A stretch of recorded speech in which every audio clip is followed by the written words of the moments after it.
Hey, what's going on, everyone? Back with another knife overview. I'm kind of sad to be doing this video because this knife right here is so far in 2022 my biggest flop as far as a knife goes, or a knife that I was super excited about and just kind of let me down. I'm talking about the Berg Blades Iron Pup, and it's no secret. My favorite knife I have gotten this year has been the Berg Iron Wolf. So you hear Iron Pup and you say, "Oh, cool! It's probably very similar to the the Iron Wolf." They need to come up with a different name for this one because it is not even close to the Berg Iron Wolf. But with that, before we get started, I'll kind of compare the Iron Pup to the Iron Wolf. So Berg needs a knife that kind of fits in between these two. This one's a monster. I love it. I'm running it on skiff bearings now. This thing's kind of a dud, and we're gonna get into it here. Why that's the case. A couple other comparisons. Bust out the trusty Spyderco PM2. Looks like that. And then I have a Spartan Harsey folder. So big boy looks like that. And then the other knife I have out is going to be a Koenig Arius. Looks like that. The details on the Berg Iron Pup. So it has a 2.86 inch blade. It's going to be 6 3/4 inches overall. It weighs a very hefty for a 2.86 inch blade. This thing weighs 3.7 pounds. It features titanium handles, titanium pivot collars, and titanium screws and pocket clips. So there's a theme there, all titanium. It is going to be running on ceramic bearings, and Skiff actually does make aftermarket bearings for most Berg knives, including this one. I was all excited when I ordered this one. I got a great deal on it, and I was like, man, I'm going to throw Skiffs in there. It's not going to happen. I'm going to sell this knife within seconds of posting this video. I'm kind of kidding. The blade's going to be CPM 20 CV steel. There is no lanyard hole, and you can only carry this right hand tip up. The MSRP on this bad Larry is $285, and this is produced for Berg by WE Knives in China. And I thought it was interesting, when I was gathering information on this knife, going on Berg Blade's website. First of all, they have a disclaimer that, they're not responsible for the buyer owner of this knife. Anything they do, they're not liable. But the other thing that I thought was interesting is it said taking apart knife will void warranty, and I really don't like it when companies do that. For me, it shows kind of like a lack of them having faith in not only their buyers but also their product. But certainly a lot of people are taking these apart, people that own them. I actually, now that I think about it, I don't know anybody else that owns one, but obviously they are taking them down to clean them, to switch out bearings, etc. So keep that in mind. I don't really like it when companies throw that right from the jump. All right, my first observation, and it would also be your first observation, is this is such a heavy knife for how big it is. There is no internal milling in here. I think, and this has kind of been one of my observations, and I think I'm just not into smaller knives in general, but if you do a smaller knife, kind of like a McNeese PM, something like that, the 3.5, what you need is, you don't need width this way. Or again, I know that there's people argue all day about what this measurement is, but I'm going to call it the width, and then this is going to be the height right here.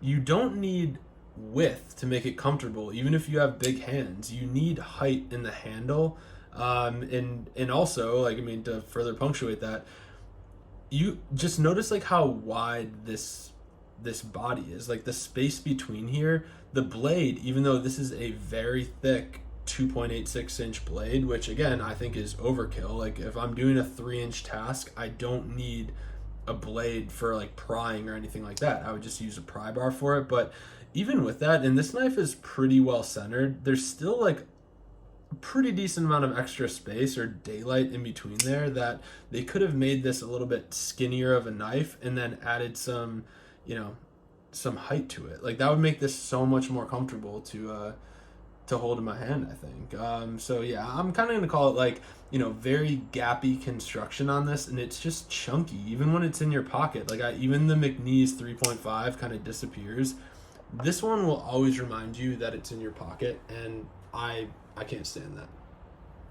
One thing that I do like about this knife, though, is the clip point style. So it's kind of, I don't know, it's a little bit nostalgic in a way, but I really do like the blade profile of this. The grind lines are really nice on it, so couldn't hit them on that. I just think like the handle, this kind of like clunky construction, I would have expected more from Berg and WE writ large, although, it should be noted it's not WE's fault. They literally took, Berg's design and put it into production, so keep that in mind.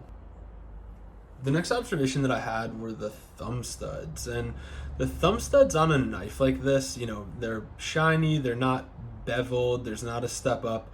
To me, I look at this knife and the thumb studs just make this look very cheap. I don't really know how to say it other than that, but they're not beveled, they're not chamfered. I just think that they could have done a better job with the thumb studs. Another thing is there's no weight relief in here. So if I had if I threw it in the CNC machine, came out, and I was like, all right, it's a 2.86 inch blade, weighs 3.7 ounces, I would be taking this thing apart and milling out the inside. Like there's no reason in a 2.86 inch blade you need such thick handles. It doesn't make sense, and it makes it very unwieldy and uncomfortable to carry. Another observation that I had concerning the thumb stud, so when this knife is closed, you kind of see that they kind of cut down the top of the knife handle right here, which presumably when it's closed, you would think, okay, well, that's where the blade stop / thumb stud is going to kind of like lock in. When you deploy this knife, the thumb studs do not come anywhere near that. So it's just kind of funny to me. Like, I mean, it doesn't really add to the lines. Like, I think even you could make the argument that if this was rounded, it would actually make this knife look better. So you think it's functional then, but then when you deploy the blade, you realize it's not at all. Like, these thumb studs are not acting as blade stops. So that's kind of a question mark to me. I don't get it, but I don't like it. The next observation that I had was just the finish. It was very reminiscent to me of the Quiet Carry Drift. So you have this like satin finish on the blade, and like I feel like I spend all my time when I'm carrying this thing kind of wiping fingerprints off it. I mean, it picks up prints like none other. I do like this kind of tumbled titanium look. That's really cool. A lot of the newer ones have G10 inlays, which also adds kind of to the aesthetics of it, but this thing is just kind of like a fingerprint magnet, I would say. And that's one of the things that I know from personal experience in the knives that I buy that I really don't like.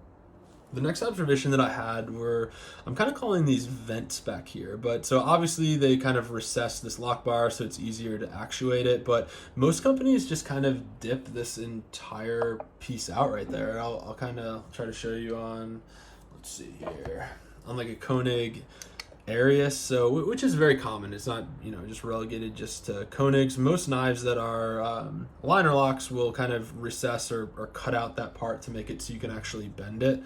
With this, they kind of finned it, and I wouldn't have thought of this at all, except for you could remove that titanium right there, and it would make it a little bit lighter. But second of all, and this is kind of one of my pet peeves. The guy that I bought this from, like, I got a great deal on it, but he did not clean this thing up at all. And I'm shooting this video right now. I'll definitely clean it up before I sell it, but there's like gunk and grime in here, and it just kind of, I'm like, all right, it's too small to put a,